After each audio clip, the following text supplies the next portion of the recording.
e nós estamos aqui com vocês para dispormos sobre o direito coletivo de trabalho. Uma saudação aqui, o pessoal aqui da Unifor, a professora Brena, todo mundo que está acompanhando a gente dentro dessa perspectiva. Uma realidade do direito coletivo do trabalho. Então, o direito coletivo do trabalho, ele traz a perspectiva transindividual. Você vai ver direitos coletivos em sentido estrito. É importante lembrar que dentro da teoria do direito coletivo, vocês têm a perspectiva dos direitos coletivos em sentido estrito, os difusos e os individuais homogêneos. E, em regra, a matéria sindical, ela aborda direitos coletivos em sentido estrito, né? Porque o coletivo em sentido estrito tem que ter um vínculo jurídico base e, basicamente, o direito coletivo do trabalho, ele trabalha com sindicatos e o sindicato é o síndicos, aquele que protege, aquele que defende. No modelo brasileiro, nós temos o sindicato feito por categorias, né? Então você tem a categoria de trabalhadores representados, nós temos o princípio da unicidade sindical, então só um sindicato representa uma categoria com a base menor que a de um município, conforme diz na nossa Constituição. Então você vai ter um vínculo, uma relação jurídica básica, quer dizer, a pessoa, para ser representada por aquele sindicato, ela tem que basicamente ter um vínculo, né? Por exemplo, se for da iniciativa privada, ela tem que ter uma carteira de trabalho devidamente registrada e identificando que ela é da categoria representada por aquele sindicato. Se for um servidor público, então ele é estatutário, né? Consequentemente, dentro da categoria de representação daquele sindicato de servidores públicos, então tem uma relação jurídica base. Então, dentro dos direitos coletivos que eu tenho, o coletivo em sentido estrito, o difuso e o individual homogêneo, o sindicato, quando ele está entrando em matéria coletiva, ele trata das questões coletivas em sentido estrito, porque há uma relação jurídica base, de regra, do trabalhador com a empresa, aquela empresa ser daquele segmento econômico representado pelo sindicato patronal daquele segmento e o trabalhador daquele segmento econômico ser representado pelo sindicato laboral daquele segmento, como aqui nós temos a unicidade, que foi falada há pouco. Então, dentro dessa primeira perspectiva, que você encontra no movimento sindical, você também vai encontrar muitas ações coletivas do sindicato representando direitos individuais homogêneos, ou seja, aqueles que vão ter uma origem, grosso modo, comum e que eu posso tanto pleitear individualmente, quanto o sindicato pode pedir, por exemplo, de forma coletiva, representando todos aqueles trabalhadores e trabalhadoras. É importante lembrar que quando eu trato de direitos coletivos em sentido estrito, e em regra, eles são indivisíveis. E quando eu trato dos direitos individuais homogêneos, eles podem ser pedidos a nível de economicidade, com a representação, a substituição processual que a lei garante, por exemplo, no caso, ao sindicato, eles podem ser representados em uma ação só. Então, tanto o trabalhador poderia pedir individualmente, quanto pode ser pedido pelo sindicato quando eu tiver uma ação com relação a direitos individuais homogêneos. Só que aí tem que lembrar uma coisa, né? Se o sindicato entrar com a ação, vamos lá, um caso que está acontecendo, não sei se vocês viram, está sendo muito divulgado aí na mídia, estamos tendo problemas com as lojas americanas, vocês devem ter visto, e nas lojas americanas houve um problema que não é ligado ao governo, ao poder público, é um problema que foi gerado pela própria Americanas, né? Quer dizer, ela vinha contabilizando nos seus balanços, que muitos estão chamando de fraude, exatamente colocando situações num determinado local dos seus balanços que era para ser colocado como dívidas e ela estava colocando como ativo. Então, quer dizer, ela estava conseguindo crédito de várias instituições financeiras, vários bancos, nas questões de mais de 40 bilhões de reais, né? Os bancos estavam dando o dinheiro para ela, garantindo, porque estava vendo que os balanços dela estavam dizendo que ela estava bem saudável economicamente, que ela não tinha dívidas assim tão contrastantes, que ela tinha mais de 800 milhões em caixa, então não tinha problema. Agora, a partir do momento que eles identificaram que havia uma inconsistência nos balanços e que, na verdade, ela tinha muito mais dívidas que talvez ela não pudesse se desvencilhar dessas dívidas, os bancos partiram para cima para tentar garantir logo a cobrança e o dinheiro que era para ser pago a longo prazo, eles começaram, como as cláusulas contratuais falam, a pedir logo a curto prazo. O que acontece? Tem no meio dessa relação entre as Americanas, né, os CEOs da Americana, os CFOs da Americanas, a questão dos investidores, né, os dirigentes de referência, né, que são aí dos 3 homens mais ricos do Brasil, tem até outras empresas conhecidas. Então, e essa briga entre eles e os bancos, no meio disso você encontra os trabalhadores e as trabalhadoras. Então, quando você encontra nessa perspectiva os trabalhadores e as trabalhadoras, aí como é que você vai fazer, né? Como é que você vai, se não tem, os próprios bancos não estão sentindo garantias com relação à quitação das dívidas por parte das Americanas. Os demais credores, por exemplo, agora houve um caso interessante, diz que os gestores de referência depositaram 2 bilhões, lembra, a conta está em mais de 43 bilhões de reais, só para garantir a Páscoa. Como assim, né? Porque ela tinha, por exemplo, empresas como a Nestlé e outras que deixavam tipo consignados os ovos de Páscoa, né? Diz que era uma das maiores vendedoras de ovos de Páscoa do mundo. E aí ia faltar ovo de Páscoa na empresa. Quer dizer, se a empresa que vive de um percentual que por vezes é 2%, às vezes até menos, por venda de produtos, se faltar o produto, já está devendo 43 bilhões, qual é o caminho? Vai ser quebrar, né? Falir. Então, ela pediu uma recuperação judicial que vai dar a ela um espaço de 180 dias para que ela tenha o direito, né, de se defender, no sentido de que os seus credores não queiram, nesses 180 dias, a quitação imediata das suas contas, né? E aí, o que acontece? Mas eles, tudo bem, não vamos cobrar, mas também não vamos mandar mais produto, nem vamos mandar dinheiro. Então, como é que ela vai conseguir ganhar dinheiro para se restabelecer se não tem quem mande o dinheiro emprestado? Ela não tem dinheiro, ela está devendo 43 bilhões de reais e, ao mesmo tempo, não tem produto, porque grande parte dos produtos vinham de forma consignada e, logicamente, era consignado e era como se fosse uma forma de empréstimo e ela, como ela está aí meio que mostrando que não tem capacidade de solvência, então o que acontece? Como as empresas vão confiar e manter e mandar esse recurso, por exemplo, para as lojas americanas? Então, o que você imagina? Depois da queda, o coice, né? Quer dizer, se a empresa não tem dinheiro, se os bancos estão querendo executar logo a dívida, com a recuperação judicial só vai dar um tempo, um fôlego, mas dar tempo não quer dizer dar o dinheiro para ela, ela vai precisar se movimentar para ganhar o dinheiro. Se as empresas não estão confiantes de entregar produtos, como é que ela vai ganhar dinheiro se não tem o produto? E no meio desse fogo cruzado você encontra quem? De novo, os trabalhadores e as trabalhadoras.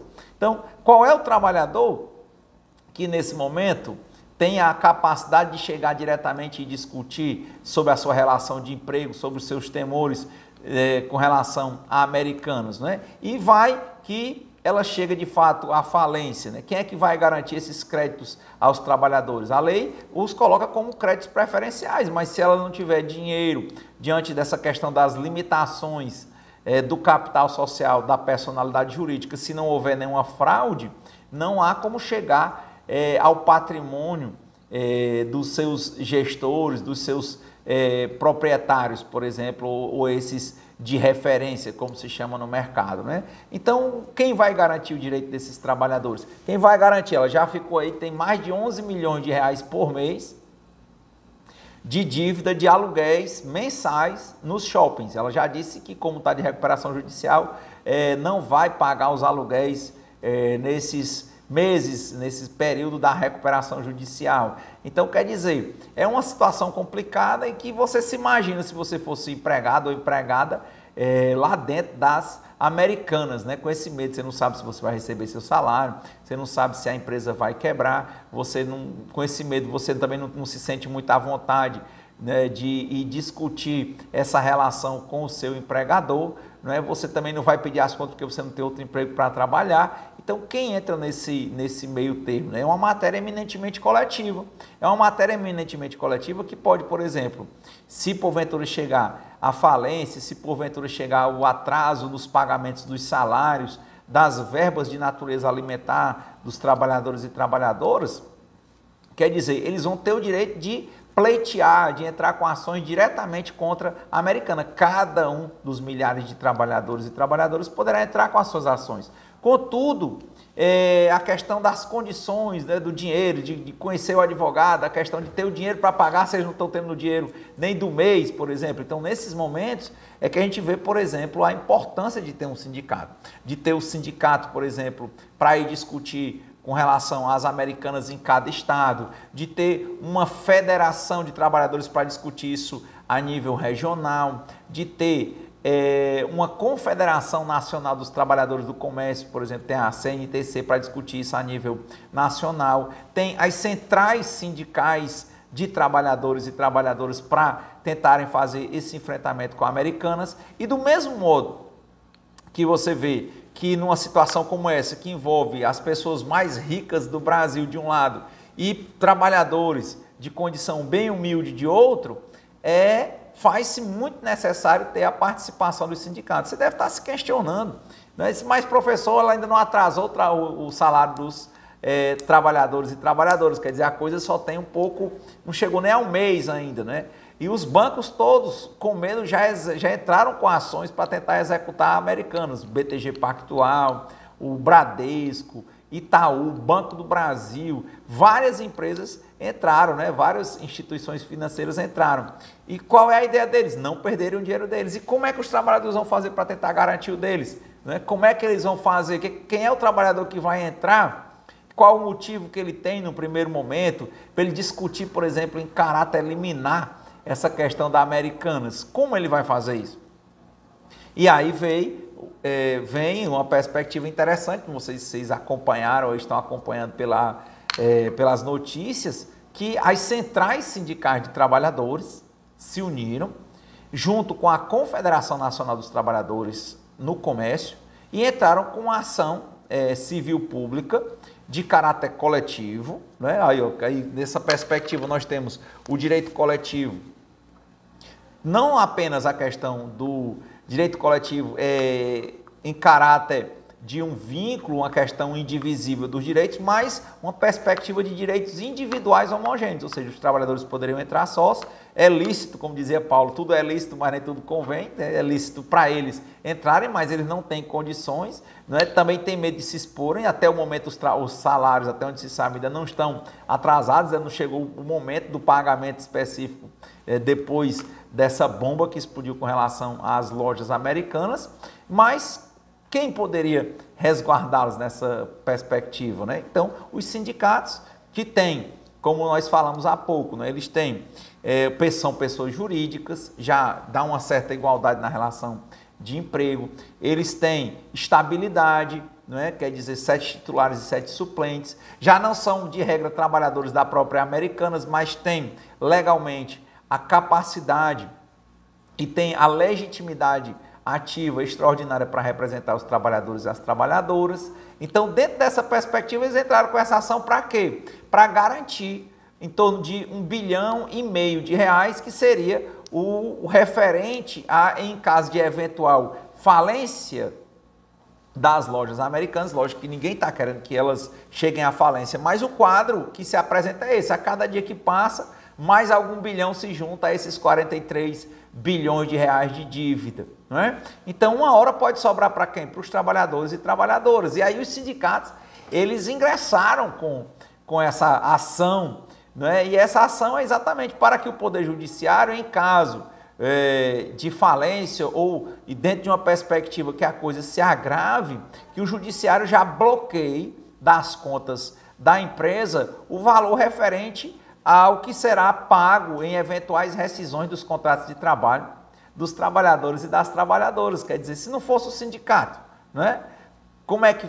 poderia funcionar essa questão? E aqui, dentro dessa linha, uma pausazinha que o Expedito levantou a mão. Diga aí, Expedito. Os trabalhadores faziam parte do quadro de credores, dentro daquela hierarquia. Essa ação, ela tem quais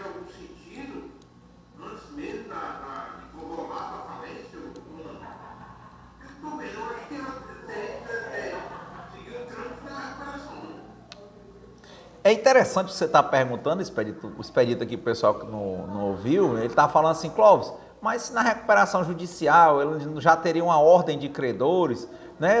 Não seria o caso dessa ação ter sido uma petição dentro da recuperação judicial, né? Esse Expedito da pergunta, né? Seria um caso de uma petição na recuperação judicial?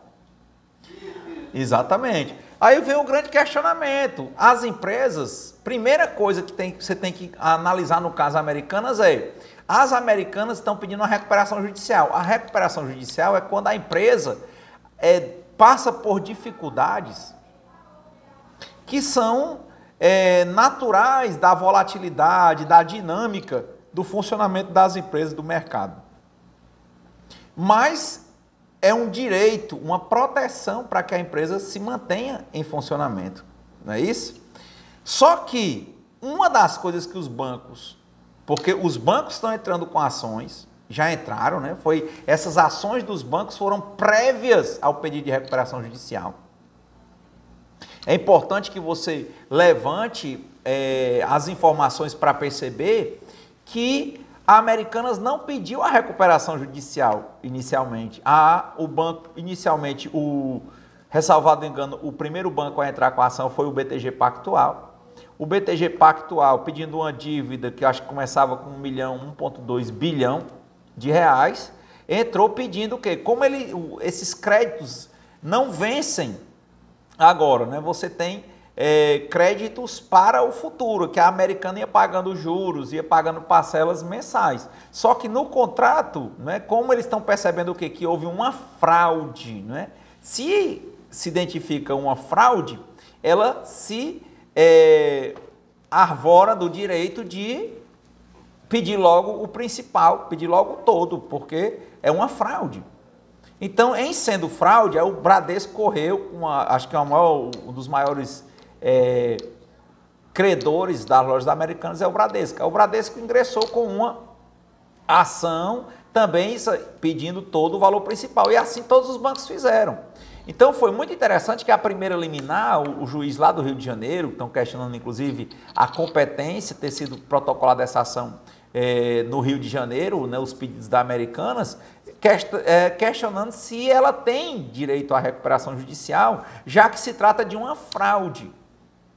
Não é? Então, primeiro, assim, discutir se é uma recuperação judicial. A primeira liminar que o juiz negou e depois o tribunal concedeu, ela dizia assim, olha, eu vou dar 30 dias, né, uma coisa até meio que esdrúxula, mas pode ter sido uma perspectiva social do juiz, né, pensando o quê? Que se ele garantisse a execução imediata, ela ia falir imediatamente, porque todos os credores iam acorrer para cobrar o valor principal das Americanas e havia exatamente esse passivo de trabalhador. Estou dizendo que o juiz pensou nisso, pode ter pensado, né?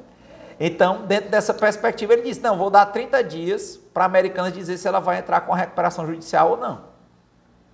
Então, diferentemente do que o ordinário acontecer, né? O que era o ordinário? Era ela vendo que estava com dificuldade e pedir a recuperação judicial. Mas os bancos viram o quê? O CEO da Americanas tinha passado pouco tempo na Americanas, identificou uma fraude, uma inconsistência nos dados e diante dessa fraude ele renunciou ao cargo de CEO. Então, diante da fraude, vem o primeiro questionamento.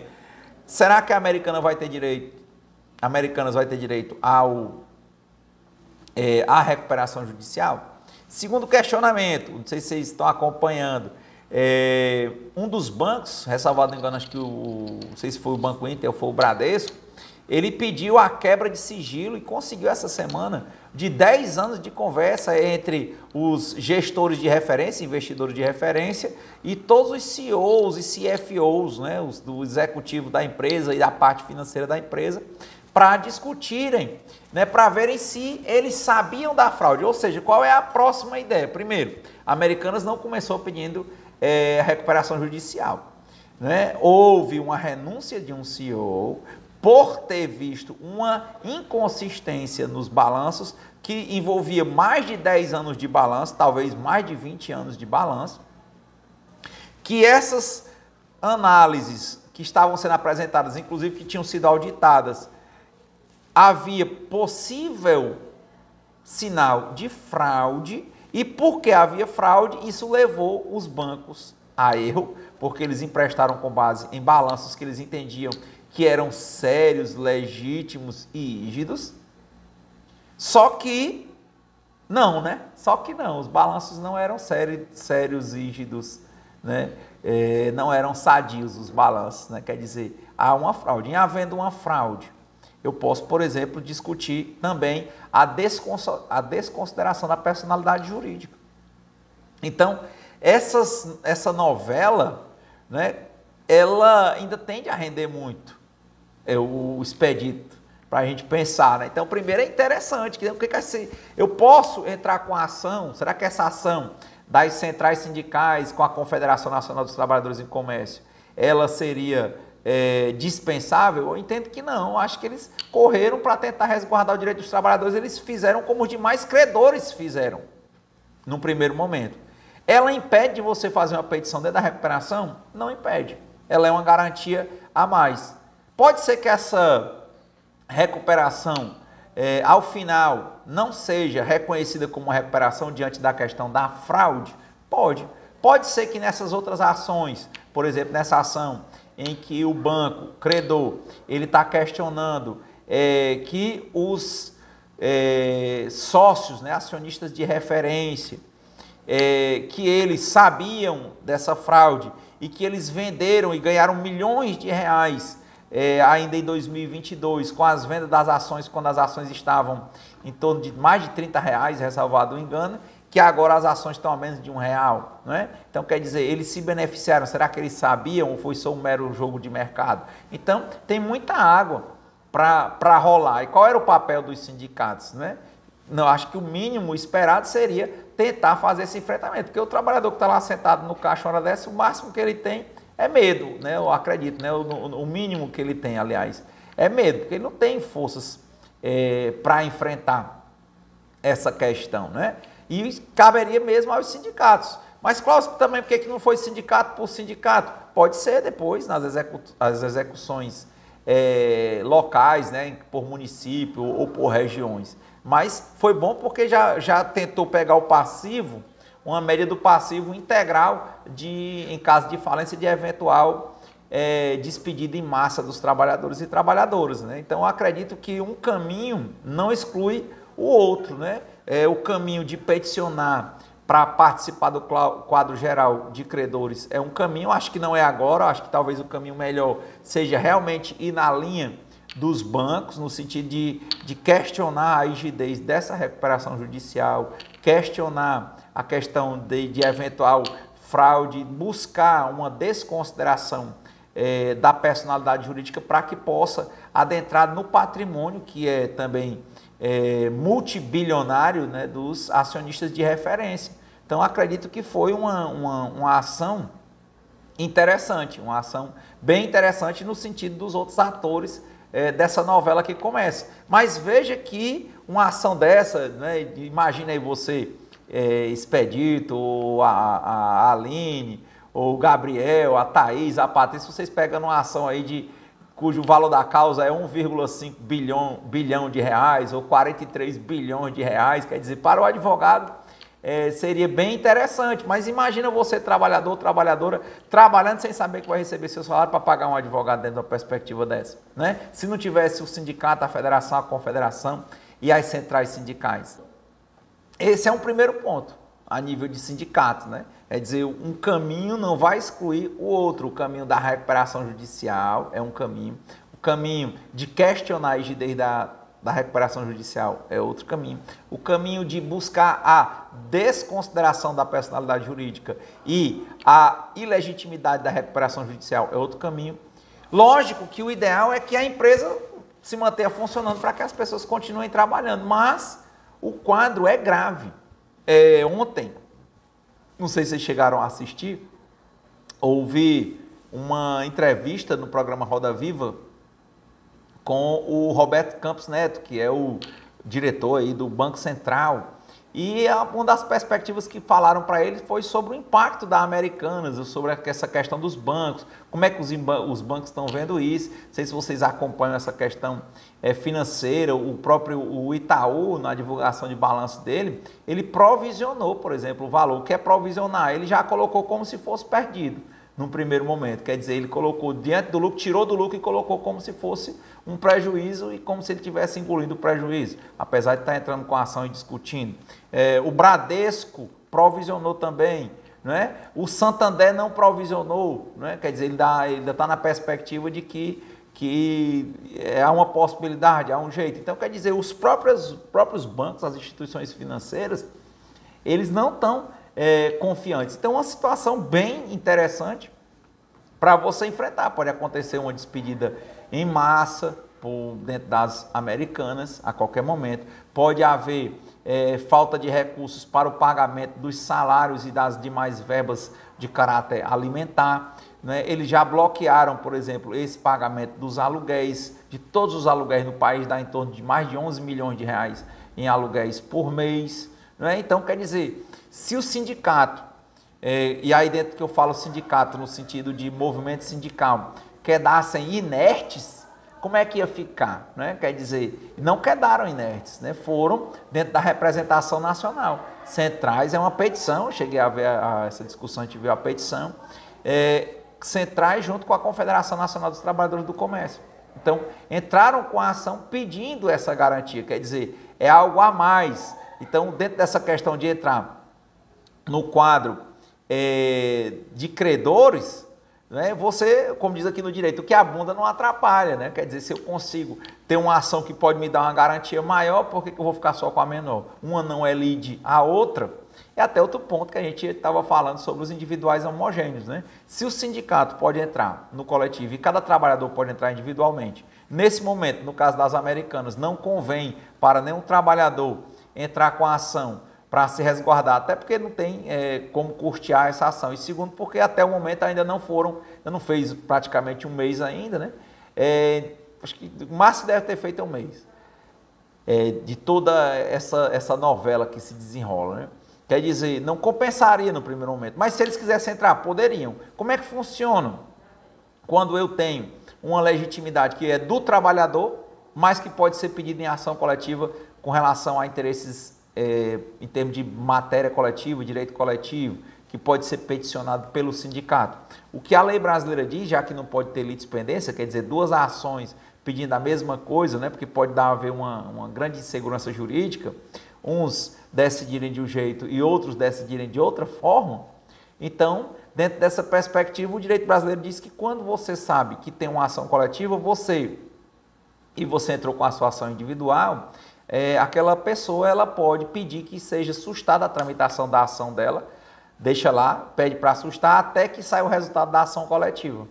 E caso ela não o faça, ela vai sair dos efeitos da coletiva e vai tramitar na individual. E aí, pronto, não vai ter decisões divergentes no caso, porque vai valer a dela, ok? Então, basicamente, a gente trouxe aqui o caso da Americanas dentro do direito coletivo. E no direito coletivo, a gente está apresentando, né? O direito coletivo em âmbito, você tem em âmbito geral e você tem as espécies, o coletivo em sentido estrito, os interesses ou direitos difusos e os individuais homogêneos. Colocamos a perspectiva do caso dessa recuperação judicial das lojas Americanas, colocamos a situação dos sindicatos, federações, confederações e, né, no caso aí, a confederação deles, né, e as centrais sindicais, as formas de garantia, essa questão da proteção dos trabalhadores que são hipossuficientes, a perspectiva, no caso aí, do direito coletivo e do direito individual homogêneo, essa origem comum e esse vínculo que há entre os trabalhadores e o sindicato. Então, numa primeira perspectiva, a gente já trouxe um caso bem polêmico. Antes disso, a gente apresentou um vídeo que era sobre a perspectiva de uma negociação coletiva envolvendo um dos sindicatos aqui do Ceará, com uma base na época da construção da termoelétrica do PECEM, envolvendo mais de 4 1.000 trabalhadores numa assembleia, quer dizer, você vê aquilo, uma multidão, aí você vê que está bem organizado, tirando pautas, votando e voltando para a mesa de negociação. Então, e trouxemos essa perspectiva como um primeiro momento da aula.